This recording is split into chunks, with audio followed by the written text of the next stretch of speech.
ಆಸ್ಪತ್ರೆಗಳಲ್ಲಿ Covid test ಆರಂಭ ಆಗ್ತಾ ಇದೆ. ಮುಂಜಾಗ್ರತೆಯಾಗಿ ಹಾಸಿಗೆಯನ್ನ ಮೀಸಲಿಡೋದಕ್ಕೆ ತೀರ್ಮಾನಿಸಲಾಗಿದೆ. ಗರ್ಭಿಣಿಯರು, ಮಕ್ಕಳು, ಉಸಿರಾಟ ತೊಂದರೆ ಇದ್ದವರಿಗೆ ಟೆಸ್ಟ್ ಅನ್ನು ಫಿಕ್ಸ್ ಮಾಡಲಾಗ್ತಾ ಇದೆ. ಆರೋಗ್ಯ ಸಚಿವರು ಇದಕ್ಕೆ ಸಂಬಂಧಪಟ್ಟಂತೆ ಮಾಹಿತಿಯನ್ನು ಹಂಚಿಕೊಂಡಿದ್ದಾರೆ. ಏನು ಹೇಳಿದ್ದಾರೆ? ಕೆಸಿ ಜನರಲ್ ಆಸ್ಪತ್ರೆಗೆ ಆರೋಗ್ಯ ಸಚಿವ ದಿನೇಶ್ ಗುಂಡೂರಾವ್ ಅವರು ಭೇಟಿ ನೀಡಿ ಪರಿಶೀಲನೆಯನ್ನು ನಡೆಸಿದ್ದಾರೆ. ಖುದ್ದಾಗಿ ಅವರೇನೆ ಆಸ್ಪತ್ರೆಯಲ್ಲಿನ ಆಕ್ಸಿಜನ್ ಸಿಲಿಂಡರ್, ತುರ್ತು ಐಸಿಯು ಬೆಡ್ ವ್ಯವಸ್ಥೆ, ತುರ್ತು ಚಿಕಿತ್ಸಾ ಘಟಕ, ವೆಂಟಿಲೇಟರ್, ಸ್ಯಾನಿಟೈಸರ್, ಮಾಸ್ಕ್ ಸೇರಿದಂತೆ ಕೋವಿಡ್ನ ಸಂಬಂಧಿಸಿದ ಉಪಕರಣ ಹಾಗೂ ಅವುಗಳ ಗುಣಮಟ್ಟದ ಕುರಿತು ಪರಿಶೀಲನೆಯನ್ನ ಮಾಡಿದ್ದಾರೆ. ಇನ್ನು ಹೋಟೆಲ್, ಮೆಟ್ರೋದಲ್ಲಿ ಎಚ್ಚರಿಕೆಯನ್ನು ವಹಿಸಲಾಗ್ತಾ ಇದೆ. ನಗರದ ಕೆಲವು ಹೋಟೆಲ್ಗಳಲ್ಲಿ ಕಡ್ಡಾಯವಾಗಿ ಮಾಸ್ಕ್ ಅನ್ನು ಧರಿಸುವಂತೆ ಫಲಕ ಅಳವಡಿಸಲಾಗಿದೆ. ಮೆಟ್ರೋ ರೈಲಿನಲ್ಲೂ ಕೂಡ ಕೋವಿಡ್ ಮುಂಜಾಗ್ರತಾ ಕ್ರಮವಾಗಿ ಮಾಸ್ಕ್ ಕಡ್ಡಾಯ ಕುರಿತಂತೆ ಮಾರ್ಗಸೂಚಿ ತರುವುದಕ್ಕೆ ಬೆಂಗಳೂರು ಮೆಟ್ರೋ ರೈಲು ನಿಗಮ ಚಿಂತನೆಯನ್ನ ನಡೆಸಿದೆ ಅನ್ನೋದನ್ನ ಹೇಳಲಾಗ್ತಾ ಇದೆ.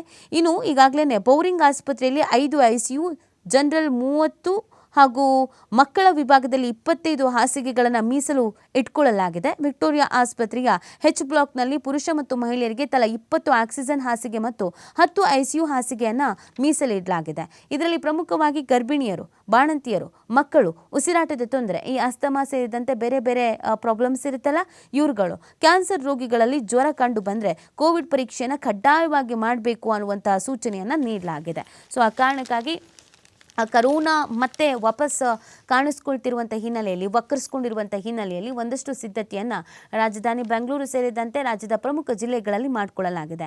ಬೆಡ್ನ ವ್ಯವಸ್ಥೆ, ಆಕ್ಸಿಜನ್ನ ವ್ಯವಸ್ಥೆ, ವೆಂಟಿಲೇಟರ್ನ ವ್ಯವಸ್ಥೆ ಸೇರಿದಂತೆಯೇ ಈಗಾಗಲೇ ಹಾಸ್ಪಿಟಲ್ಗಳಿಗೆ ಈ ಔಷಧಿಗಳ ದಾಸ್ತಾನನ್ನು ಮಾಡಿಕೊಳ್ಳಿ ಅನ್ನುವಂಥ ಸೂಚನೆಯನ್ನು ಖುದ್ದಾಗಿ ಸಿಎಂ ಕೂಡ ನೀಡಿದ್ದಾರೆ. ಯಾವುದೇ ಪರಿಸ್ಥಿತಿ ಆದರೂ ಆ ಪರಿಸ್ಥಿತಿಯನ್ನು ಎದುರಿಸೋಕೆ ಸಿದ್ಧರಾಗಿರಿ ಅನ್ನುವಂಥ ಸೂಚನೆಯನ್ನು ಕೂಡ ಕೊಡಲಾಗಿದೆ. ಅದಕ್ಕೆ ಎಂಥ ಸಿದ್ಧತೆಯನ್ನು ಮಾಡಿಕೊಂಡಿದ್ದೀವಿ ಅಂತ ಇದೀಗ ಆರೋಗ್ಯ ಸಚಿವರು, ಸಿಎಂ ಪ್ರತಿಯೊಬ್ಬರೂ ಕೂಡ ಮಾಹಿತಿಯನ್ನು ಹಂಚಿಕೊಳ್ತಾ ಇದ್ದಾರೆ. ಇನ್ನು